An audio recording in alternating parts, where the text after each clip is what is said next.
सिन्नर नगरपालिका निवडणुकीसाठी शिवसेना उद्धव बाळासाहेब ठाकरे पक्ष आणि महाविकास आघाडीचे अधिकृत उमेदवार प्रमोद चोथवे अर्थातच पिटू काका यांनी आपल्या बालेकिल्ल्यात प्रचार यंत्रणा शक्ती प्रदर्शनासह राबवली आहे।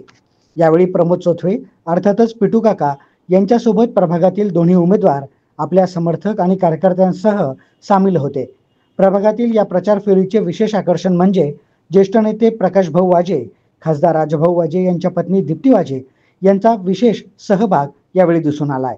मशाल या निशाणीवर निवडणूक लढवत असलेल्या पिटू काकांसाठी घर ते घर भेटीगाठी घेऊन आपल्या उमेदवारावरचा निवडणूक विजयाचा आणि सिन्नरच्या विकासाचा विचार मांडण्यात आलाय। जोरदार घोषणाबाजी, ठिकठिकाणी औक्षण, सत्कार यासह पिटू काकांना मिळणारा प्रतिसाद अवर्णनीय होता।